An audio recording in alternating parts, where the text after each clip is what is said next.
Joe Biden delivered another primetime address about the threat to democracy that is posed, specifically about the MAGA movement, their election denial, their statements recently and actions. We will not accept the midterm election results unless we win.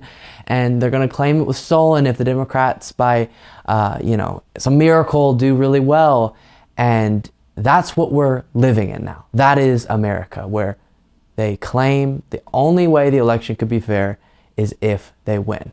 Very, very scary stuff, and it's going to continue to break down our democratic processes if they continue to make these decisions about what they do and what they say. But he used the Paul Pelosi attack as kind of the context of all this, and then he uses it as kind of a springboard into larger points.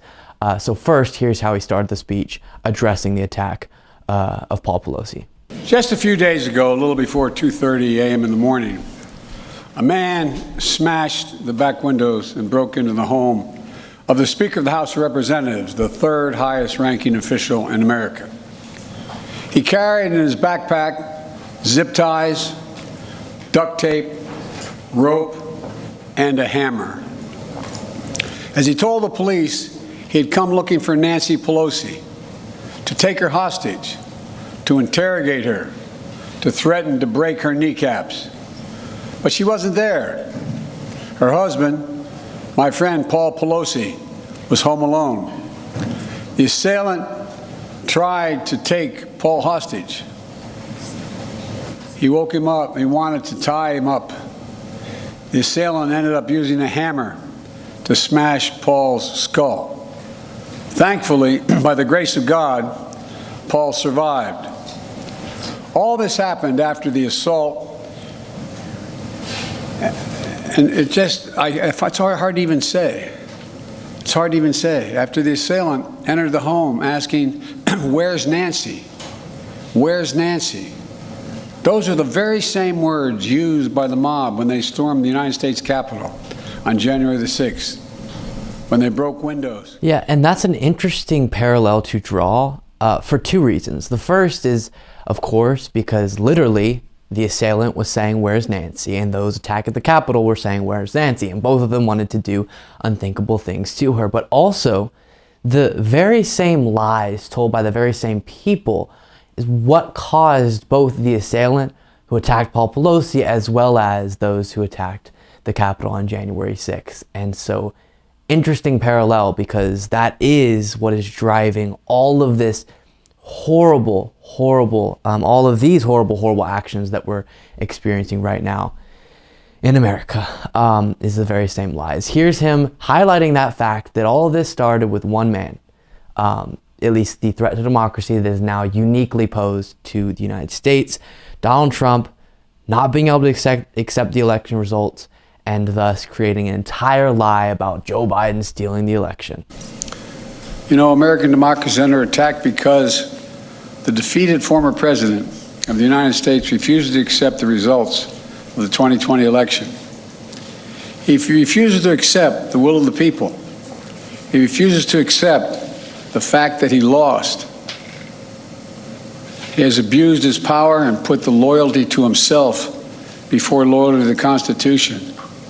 And he's made a big lie an article of faith in the MAGA Republican Party, the minority of that party. The great irony about the 2020 election is that it's the most attacked election in our history, and yet, there's no election in our history that we can be more certain of its results. Every legal challenge that could have been brought was brought. Every recount that could have been undertaken was undertaken. And then he continues on that point, but it's such a good one because this election, unique to every other one, compared to every other one, has been challenged, has been critiqued, has been scrutinized in unprecedented ways.